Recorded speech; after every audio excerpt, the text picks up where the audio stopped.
Hello, welcome to our YouTube channel. Today I'm your host and we'll be discussing on a very sensitive matter which involves the conflict in Gaza. So this conflict is causing more tougher situations for pediatricians in Gaza. So as we all know, this conflict has been going on for a while now, and it's heartbreaking to hear about the extreme conditions they are facing, not just for the doctors but also for all the children and families they are trying to help. It must be incredibly challenging both physically and emotionally. People are being unalived. Technically, this is getting intense and it's heart-wrenching to imagine doctors trying to do their best to care for people in the middle of explosions and chaos. Not forgetting the fact that these doctors have to worry about their own safety while also dealing with the stress of trying to save lives under these extreme conditions. That must be truly overwhelming. And now I'm about to play you some of the video clips that are being made by the pediatricians and some interviews that they conducted with the CNN anchor Wolf Blitzer and the United States President Joe Biden. And now I'm about to play you the video. Stay tuned, I'll be back shortly. You were there on a routine mission, a very important mission to take care of children. Were you prepared at all for this? Well, whenever you go to Gaza, you always know that there's danger of some violence while you're there. But no, I wasn't. Oh, sorry. Prepared for this. Let us know if you need to go into some sort of a bomb shelter or whatever, because I can hear those explosions going off right near you. There are no bomb shelters here. Is there any safe area that you can go to? Yeah, actually, I have a sister-in-law who's Palestinian. She tells me to stay away from the windows, so I'm away from the window. Stay by corners of walls that are more fortified, and open your mouth so your eardrums don't break if there's a lot of pressure. So I'm following her advice, and I'm in a safe part of the room. The case in the war, I shouldn't be useful as a pediatrician. What moment, which patient will you most remember? There was an 11-year-old child who was brought in, and she was burnt so much that her face was charred and black. Her arms were flexed and immobile, and we did not have any information or contact information for parents, whether they were alive or dead. The emergency room was permeated with the smell of burnt flesh. And I just kept thinking that this is one of so many of a generation of orphans that are going to be born into Gaza, burnt and amputated and with no life to speak of, no access to services, no family members, and it will stay with me for all my days. Dr. Yardena Capel treated some of the victims of that devastating attack yesterday.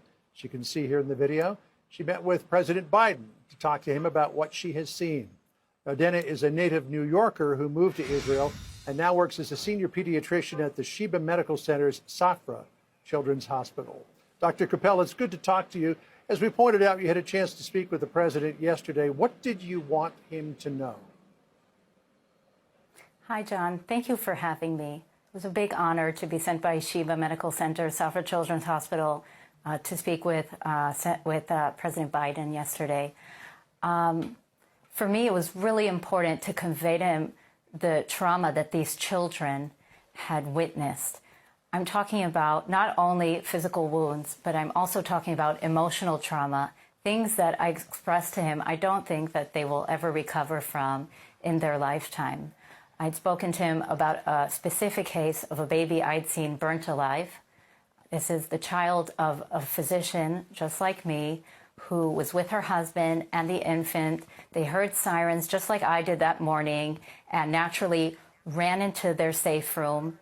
Hamas then tried to break into their home, knew they were in there, were not able to lure them out of the safe room, shot through the door of the safe room, and then lit their house on fire in order to lure them out of safety.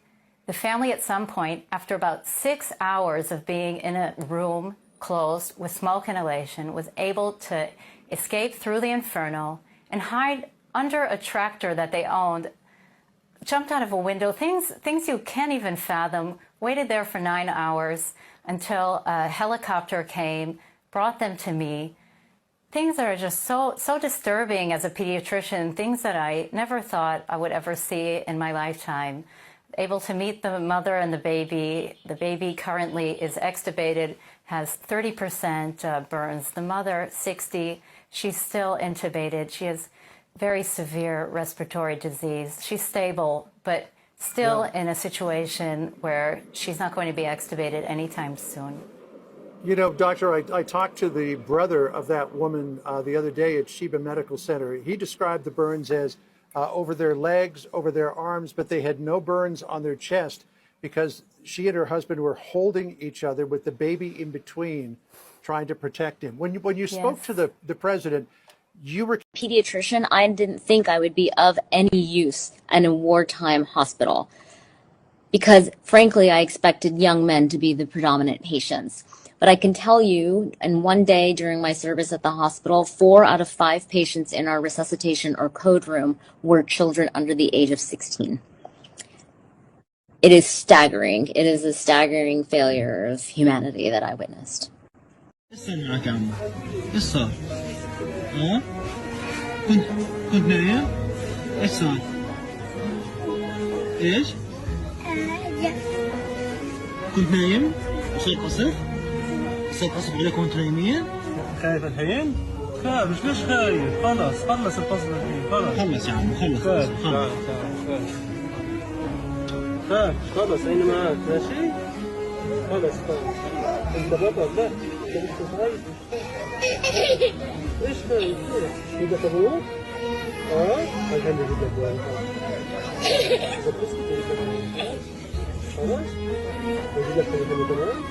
So that's the situation in Gaza. I'm sure you can agree with me when I say this situation is getting more intense and unpredictable. Not forgetting Dr. Barbara Zind, an American pediatrician who was in Gaza and got caught up in the conflict. It sounds like her experience must have been incredibly scary, especially with explosions going off during an interview. It's a sobering reminder of just how dangerous and volatile the situation in Gaza can be, not just for civilians but also for people like Dr. Zind who are just trying to help. So it seems like Dr. Barbara Zind was in the middle of a pretty terrifying situation when she was interviewed by Wolf Blitzer and explosives exploding nearby where she was trying to give an interview. That must have been absolutely harrowing. This really gives a sense of how dire the conditions can be in Gaza during these conflicts. Well, this sounds like Dr. Zind has really been through the ringer after initially being trapped in Gaza during the conflict and being forced to shelter in the hotel room. She was finally able to make her way after 3 long weeks in the middle of conflict zone. That's an incredible ordeal for anyone, let alone a pediatrician on a humanitarian mission. It just goes to show the extreme lengths that doctors will go in order to help those in need. I hope she's able to get some much deserved rest and relaxation now that she's made it out of Gaza. Adding on, there's also Dr. Sima Jilana, who's an emergency care physician who have undoubtedly faced their fair share of difficult situations in the line of work. While they may not have the same degree of exposure to the conflict in Gaza, their work is still extremely important and undoubtedly puts them in harm's way. At times, it really makes you think about all the doctors and medical professionals out there who are risking their lives every day just to help others. In my opinion, they are truly unsung heroes. It is always important to recognize and appreciate the hard work and sacrifices made by medical professionals and emergency responders. Whether they are dealing with a conflict zone or providing care in a hospital, their job is often demanding, stressful, and risky.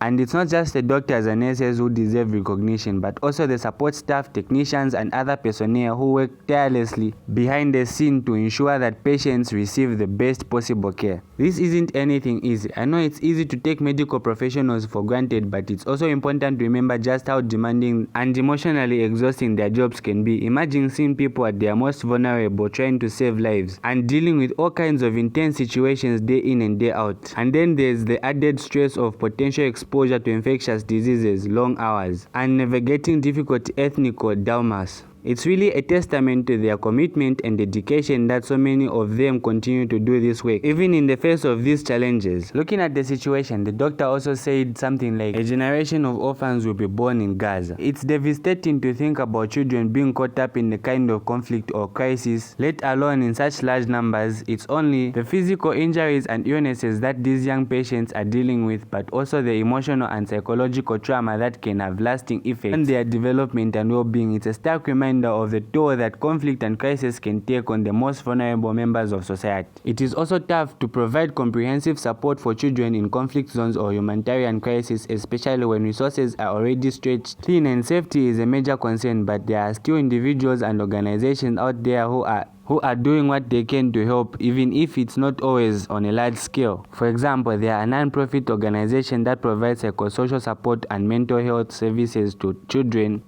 in these situations. There are also programs that try to educate people about long-term impacts of trauma on children so that the communities can be better equipped to support these kids as they grow and develop. It's not easy work, but it's incredibly important for the well-being of these children and their futures. Thank you for watching the video. Make sure to subscribe and hit the like button. Goodbye.